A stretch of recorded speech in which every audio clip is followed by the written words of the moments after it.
15,000 English soldiers were stopped by just one man.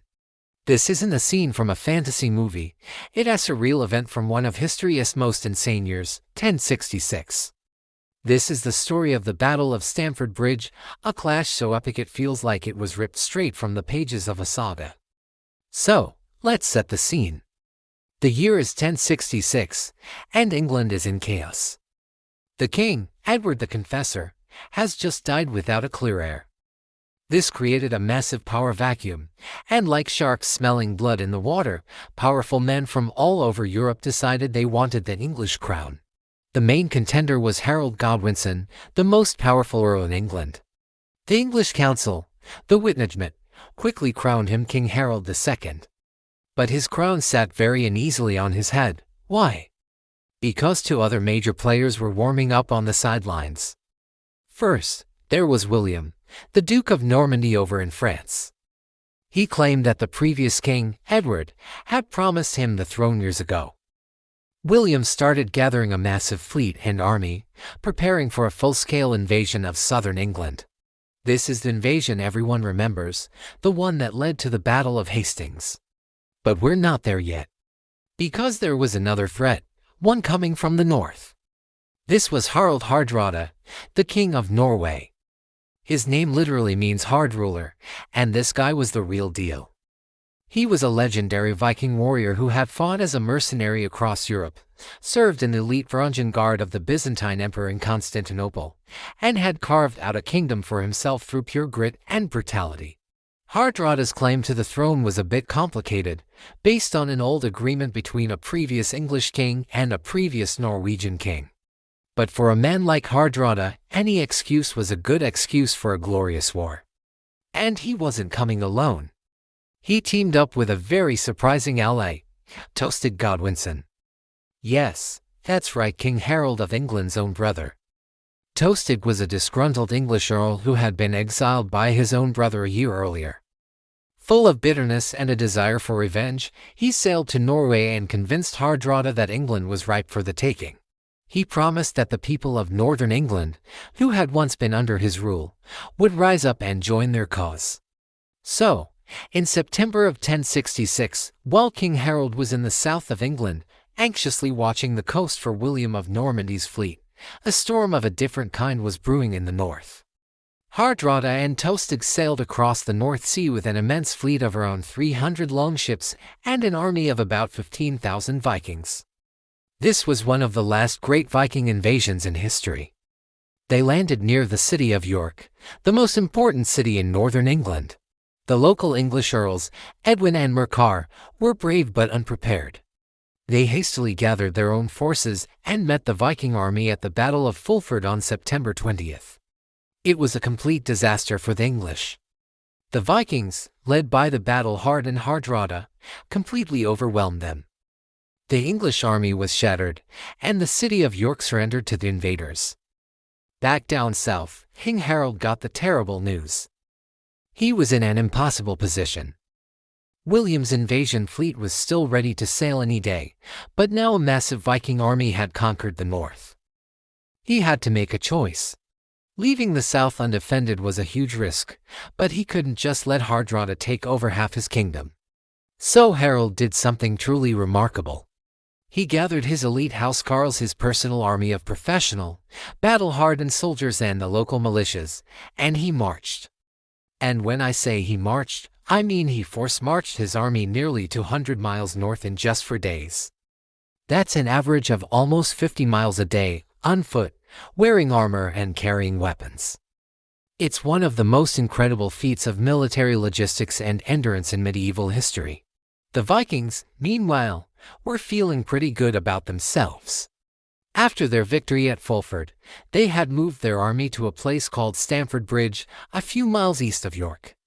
They were waiting for the city to deliver supplies and hostages as part of their surrender agreement. The day was September 25th. It was a warm, sunny day, and the Vikings were completely relaxed. They were so confident that they had left about a third of their army and, crucially, most of their armor, back with their ships, which were miles away. They were lounging by the river, enjoying the sun, completely unaware of the storm that was about to break over them. Suddenly, on the horizon, they saw a cloud of dust. Then, the glint of sun on steel. It was King Harold's army. They had arrived, completely taking the Vikings by surprise. Panic erupted in the Norwegian camp. They scrambled to form a shield wall, but they were disorganized and many were unprotected. The English army charged. The initial clash was ferocious, but the surprised and lightly armored Vikings began to fall back across the bridge that gave the place its name, Stamford Bridge. The bridge itself was a narrow wooden structure, a perfect choke point. The Vikings were in a full-blown retreat, trying to cross the bridge to regroup on the other side of the River Derwent. And this is where our legend begins. As the English army surged forward, ready to pour across the bridge and annihilate the fleeing Vikings, one man stood in their way. Just one dot and a named Viking Berserker. Now, a Berserker wasn't just a regular warrior. These were men who were believed to enter a trance-like fury in battle, fighting with a terrifying, almost inhuman strength and indifference to pain or fear. This lone Viking stood in the middle of the narrow bridge, reportedly wielding a massive two-handed Dane axe. And he held the bridge, alone. The English soldiers charged him, but he cut them down one by one. The sagas say he laughed as he fought, his axe cleaving through shields and helmets. For a crucial amount of time, he single-handedly held back the entire English army, allowing his comrades on the other side to regroup and form a proper shield wall. The Anglo-Saxon Chronicle, a primary source for this period, claims this lone warrior killed up to 40 Englishmen. The English couldn't get past him. They couldn't shoot him from a distance because he was one man on a narrow bridge, an almost impossible target to hit while he was swinging that giant axe. So, the English did something clever and, frankly, a bit sneaky. According to the stories, an English soldier got a small boat or a barrel, floated it under the bridge, and waited. As the Berserker stood roaring defiance, the soldier thrust a spear up through the wooden planks of the bridge, right into the Viking from below. The hero fell, and the spell was broken. The English army flooded across the bridge. But the Berserker's sacrifice had given the Vikings just enough time to form their famous shield wall. The main battle began in earnest. It was a brutal, hacking, shield-smashing affair that lasted for hours under the hot sun. King Harald was in the thick of it, leading his men. And Harald Hardrada, the Viking king, was a giant of a man, fighting at the front of his own army, his sword Emma cutting a bloody path. But even the greatest warrior can be brought down. An arrow struck Hardrada in the throat, and the great Viking king fell dead. With their king gone, the Vikings' morale could have shattered. Harald offered Tostig, his own brother, a truce. He offered to forgive him and restore his lands. But Tostig asked what Harald would offer his ally, the now-dead King Hardrada. Harald's reply was grim and famous, 7 feet of English ground, or as much more as he is taller than other men.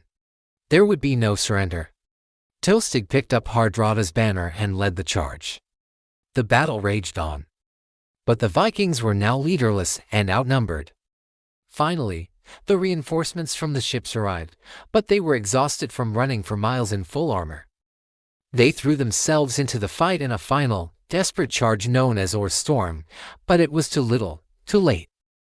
The Viking shield wall finally broke. Tostig was killed, and the battle turned into a rout. The English victory was total and absolute. Of the 300 ships that brought the Viking army to England, only about 24 were needed to carry the survivors home. An entire generation of Viking warriors had been wiped out in a single afternoon. King Harold Godwinson had won a stunning, decisive victory against one of the most feared armies in Europe. He must have felt like he was on top of the world. He had faced down a massive invasion and secured his kingdom. But history is cruel. As Harold and his exhausted army were celebrating their victory in York, a messenger arrived, breathless. 3 days after the Battle of Stamford Bridge, on September 28, William of Normandy's invasion fleet had finally landed on the south coast of England, completely unopposed. Harold had no time to rest. No time to savor his incredible victory. He had to turn his battered, weary army around and march them another 250 miles back south to face a fresh, well-rested, and fully equipped Norman army. Just 19 days after his legendary victory at Stamford Bridge, King Harold Godwinson would fight his final battle at a place called Hastings. But that is a story for another time.